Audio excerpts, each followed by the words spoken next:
people attending the parade, killing 7 people and injuring 30. 네, 안녕하세요. 매일매일 운동하기를 실천하고 있는 동탄 왕코입니다. 네, 오늘은 새벽 출근을 하고 수영을 하고 영어학원 안 갔어요. 이제 제목을 바꿨죠. 수영하는 왕코로. 예, 지금 수영을 계속 가고 있어요. 지금 강습은 없어서 매일매일 킥판을 차면서 하고 있습니다. 와, 진짜 너무 힘들어요, 여러분. 너무 힘듭니다. 너무 힘들어요. 아주 힘든데 지금 미국에서 또 총기 난사 사건이 있었죠. 아주 그냥 네. 전화를 하는데 제가 왜 저러는지 모르겠어요. 일단 지금 너무 힘들기 때문에 팔굽혀펴기랑 스트레칭을 조금 하면서 짧게 하도록 하겠습니다. 혹시 운동할 땐 CNN. Law enforcement told reporters a family member reported that Cremo said he was going to, quote, kill everyone in their home. At the time, police intervened, removing 16 knives, a dagger, and a sword from Cremo's home. But police say no one pressed charges, so no arrest was made. In a news release, Illinois State Police said Cremo applied for a firearm owner's identification card in December of 2019 that was sponsored by his father. At the time of that application review in January of 2020, State Police said, quote, there was insufficient basis to establish a clear and present danger and denied the FOID application. 2.5 years later, the FBI is now combing the parade route for evidence, and police say they're now looking at Cremo's online post. As another community is shaken by gun violence, I'm not okay. this mother perhaps summed up what many are feeling. I don't know how to stop crying, and I don't know how to stop crying for my children who are different today than they were yesterday, and I don't know how to stop crying for the children who I don't get to hug today, and I don't know how to stop crying for the people who are in their homes and don't feel safe to come out. And that was Rebecca Weininger you heard from. We met her here on the street yesterday, giving out hugs. She attended the parade with her 2-year-old and her husband and a friend. She said when the shots rang out, her husband grabbed their child and ran for cover. But she said she could not leave because when she looked around, she saw so many people who were unable to run and escape. So she stayed behind to help. Brianna and John. Adrian brought us live for us in Highland Park. Thank you for that report. Another major story this morning, new subpoenas from members of Donald Trump's inner circle. Rudy Giuliani, Senator Lindsey Graham, legal advisors, including John Eastman, called to appear before an Atlanta area special grand jury investigating former President Trump's attempts to overturn the 2020 election in Georgia. With us now, New York Law School professor and former prosecutor at the New York District Attorney's Office, Rebecca Roife, and CNN senior legal analyst and former federal prosecutor Ellie Honig. Everyone remembers the phone call that Donald Trump placed to the Georgia Secretary of State saying, find me 11,000 votes there, that's all I need. This investigation is going far beyond that, Ellie. What do you make, though, of these people now being issued subpoenas? What does it tell you? So it tells me exactly where the DA is looking. They're looking at Donald Trump. This is a batch of subpoenas aimed directly at the inner circle. If you were to draw a conceptual circle around Donald Trump, these 7 people would be in it. A couple things that are important to know about the subpoenas, though. First of all, prosecutors, as a matter of ethics and fair practice, do not subpoena targets, meaning somebody you believe you're likely to charge. And so that includes, somewhat surprisingly, given that he apparently lied to the Georgia legislature, Rudy Giuliani.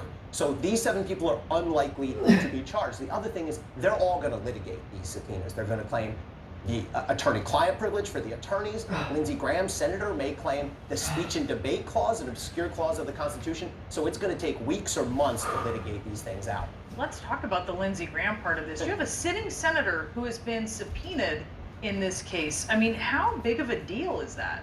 I think it's extraordinary. I mean, this is not a usual case, of course, but in this particular situation, to subpoena somebody who's a sitting congressperson, you know, it's significant, and it shows how far-reaching this investigation is at this point. Does that speech and debate clause protect him? Is that gonna hold water?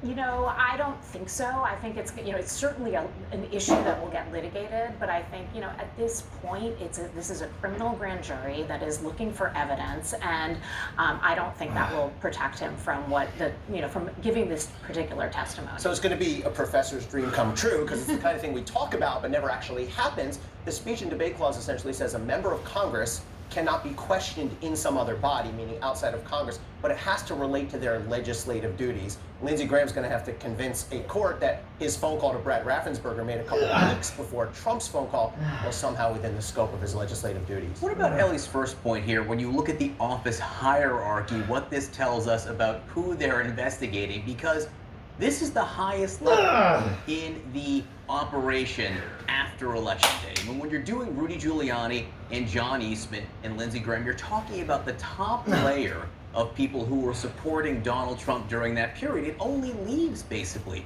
one person higher than that to investigate. Exactly, and just like in the federal system, in the state system, if somebody is pulled into the grand jury, they get a kind of immunity that makes it much harder for prosecutors to turn around and prosecute that person. So you look for who the person is, the last person standing, and the last person standing here who hasn't been called in and hasn't been subpoenaed is the former president himself. So clearly he is the target of this investigation. That doesn't mean that he's necessarily going to be indicted. It doesn't necessarily mean he's going to be convicted, but it does mean that that is who they're looking at. Can I just note the contrast in investigative approaches we're seeing between DOJ on the one hand and the DA in Fulton County on the other? As Rebecca just said, these subpoenas go right to the top versus the DOJ approach, which we've heard Merrick Garland say endless times. We start at the bottom and we work our way up. They're both taking forever, by the way. I mean, we're a year and a half out. Nobody's really charged anyone of any power structure, but very different investigative approaches. You're not setting your watch by either of No, these I am not. investigations. I'm setting my sundial. You're setting your sundial. Yeah. Maybe that very large sand, what is that thing called? The sand thing? Hourglass. The hourglass. So go the Thank days of you. our lives. Yes, there we go. Soap operas taught me everything. Years of our lives, years of our lives. Okay, Sarah Matthews, former deputy press secretary under President Trump, who resigned the night of January 6th, has been subpoenaed by the committee. She's spoken to them before, but now she has agreed to testify at a future hearing. What might we be hearing here? You know, I think that we have, you know, the last hearing gave a lot of bombshell information about his conduct, his actions, his thoughts during this whole process, which is key. It's key to understanding his role and what happened. And I think you could hear more of that from her, but, you know, it's impossible to know until we actually hear the testimony. Yeah, two people that we've been highlighting over in our Magic Wall segments every day, I'm proud to say, for weeks now have been Cassidy Hutchinson and Sarah Matthews. Cassidy Hutchinson, of course, was an enormously important witness. The most important thing we've seen, we've only gotten a glimpse of Sarah Matthews' testimony. She talks about being inside the White House as the riot was happening, and she said something to the effect of, we all realized that the president had to tamp this down. Next thing we know, we look at our phones, 224, notification, Donald Trump sends the Mike Pence tweet. So I think we're going to get an inside view. And look, it's another live witness who was a White House staffer, who can corroborate perhaps Cassidy Hutchinson, who may have stories of her own from what she literally saw during that day. Ellie Honig, Rebecca Rookie, thank you so much for being with us today. Thank you. So rudderless, aimless, and hopeless. That's what one Democratic member of Congress thinks of the performance inside the White House. And what actress Deborah Messing said on a call with White House aides at the Supreme Court overturned Roe versus Wade. We have new CNN reporting ahead. Plus, the legendary Carlos Santana suffering a medical emergency on stage. We'll have the latest on his condition ahead.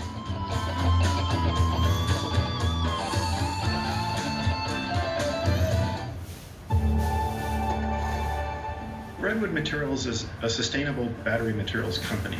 So, we focus on building a closed-loop ecosystem for lithium-ion batteries. We recycle old lithium-ion batteries of all different types, both automotive, but also consumer electronics. We take the materials out of those batteries, refine them, extract them, and then remanufacture them into new components that can go directly back into battery manufacture. So I see this eventually, going to be the vast majority of the materials that are going into batteries that will be recycled in the future. Batteries are amazing because they are so recyclable. More than 90% of the materials, those critical materials in the battery, can be reused many, many times without degradation. I think people are really realizing the benefits of having a high recycled material content, both in terms of the environmental footprint of the batteries, but also the cost of those materials.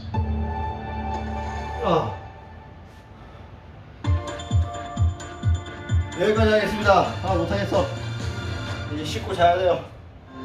Three Strands Global Foundation is a nonprofit